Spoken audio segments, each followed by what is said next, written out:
The fifth section is on implementation.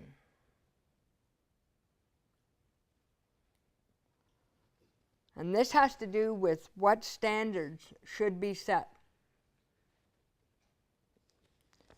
So once the legislation, so I'll explain the process a bit of how this is going to work before we get into the standards. So we're going to take people's opinions and advice as we go across the province over the next 3 weeks. And we're going to create a document, and it's going to go to the minister. And that document is going to say, this is what Nova Scotians think should be included in the legislation. Then the government's going to go away and they're going to write the legislation. Then the legislation, the draft of the legislation will come back out for feedback.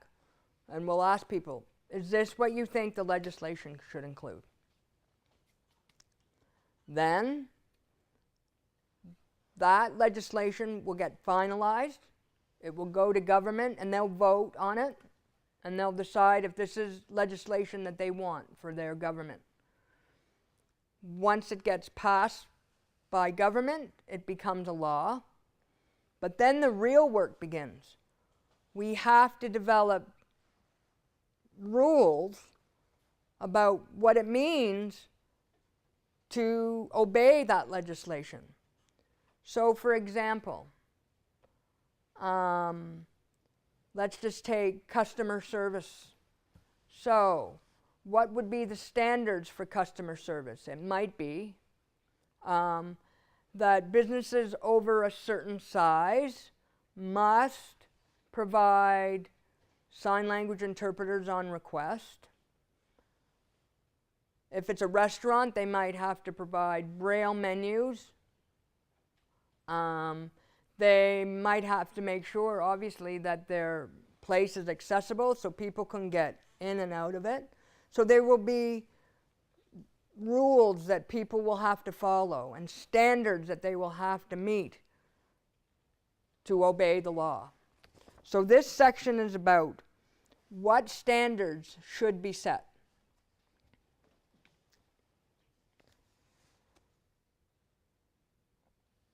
So these standards will not be created by government alone. It will be created by committees that will meet after the legislation is passed.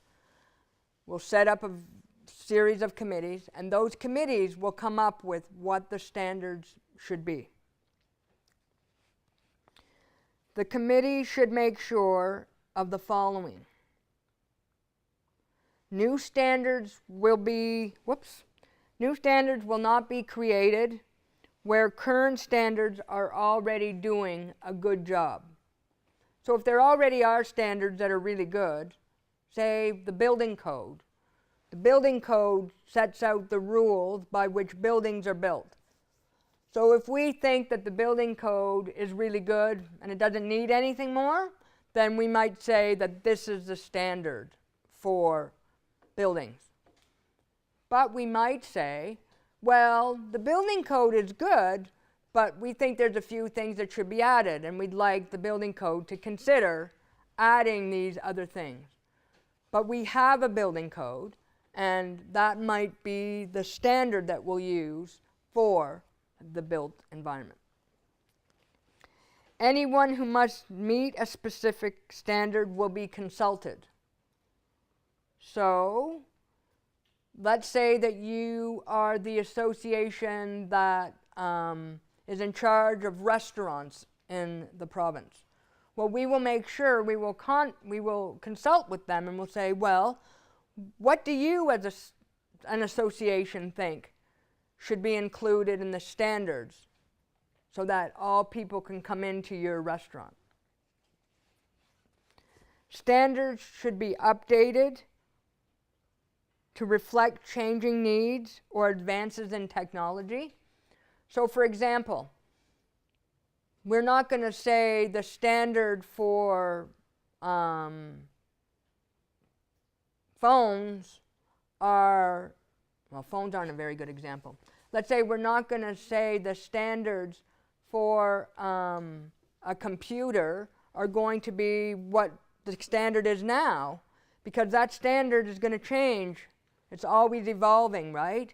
The iPad, what are we on now? The iPad's 8? No, Windows 8. We're at Windows 8. So we're not going to build a standard that's going to say the standard forever is Windows 8, because we know that it's going to change, right? So we need to be able to update the standards. And standards will be flexible enough to allow for alternate solutions. So if a certain business really wants to comply with the standard, but their business is a bit unique, then we need to have some flexibility to say, oh, because you're unique, then maybe this is what you can do. We'll let you change the standard a little bit. And the public must be made aware of the progress being made. So there's 2 other provinces that have legislation right now, Ontario and Manitoba. And so in Ontario, they're a lot further ahead than us. Every 5 years, somebody's hired to do an evaluation on how well Ontario is doing in implementing their standards. So we would need something like that here as well. So that's the section on standards. Is there any comments or questions? Ricky, I saw you signing back there. Is there something that you weren't clear on?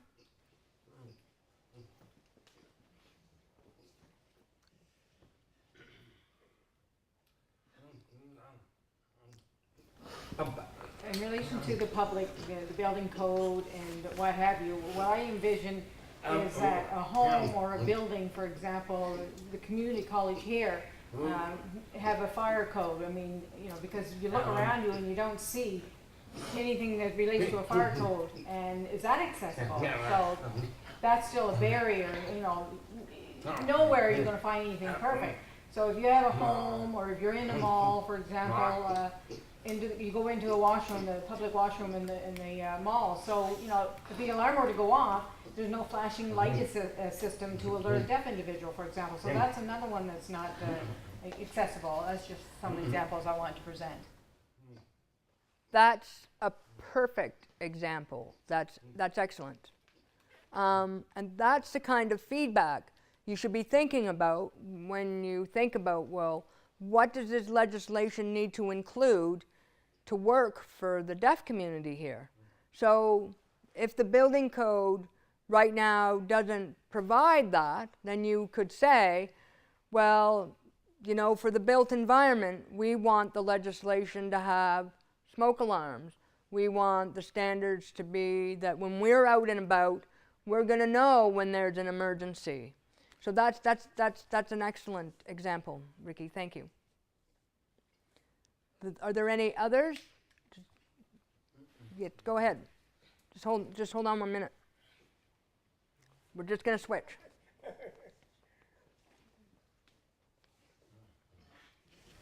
There was one occasion that I went to Newfoundland, and I frequently travel back and forth to Newfoundland because that's where I'm from, and I take the ferry across. So there was, you know, flashing light system in place, a big red alarm system. And I thought, oh, that is great, which made me very happy because it's safe for all deaf individuals who may be traveling to other parts of the provinces, and if we have something like that in place, it makes you comfortable and relaxed. But I don't see that here in Nova Scotia. I mean, I don't have a home. I can't afford, you know, setting up some of these systems, but we should have things like that in place for everyone's safety. That's, yep, go ahead. But I noticed that, you know, like other businesses and transportation has that in place, you know, flashing the lights, alert system. Another comment is, but at a place of employment, that may not necessarily be so. Okay. No, not in places of employment. But on the ferry, I must add that they do have that in place, and yeah, it's great. That's another really good example of what the federal government is responsible for. So the federal government would be responsible for ferries. So they have their laws. Yeah. I would like to see that happening all over the world, just so that it's safe. That's right. So that's the kinds of things we want to think about for our Nova Scotia legislation. Okay? So those are good examples. Any others? Go ahead. Want to switch?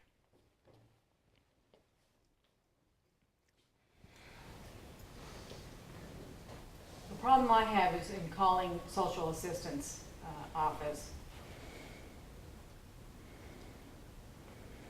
The requirement is that, like, for example, I don't have a TTY, I don't have a video phone, so I have to use my own cell phone in trying to contact them, and when I do that, I do it by means of email. But they prefer that you call on the phone, and I don't have access to that.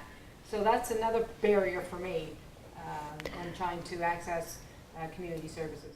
That's another excellent example of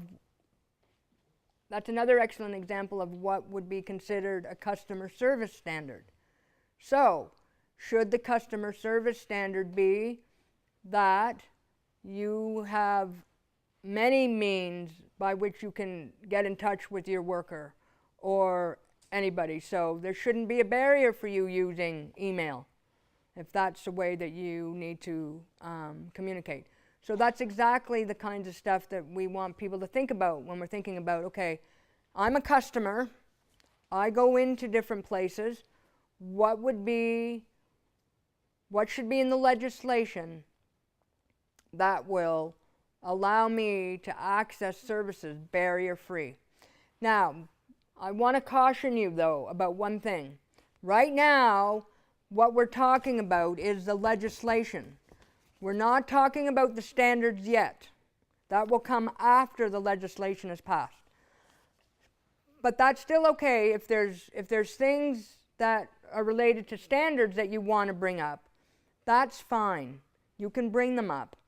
We'll park them, we'll keep them in mind, we'll put them in a different document, and we'll save them for when we get to the standards development phase, okay?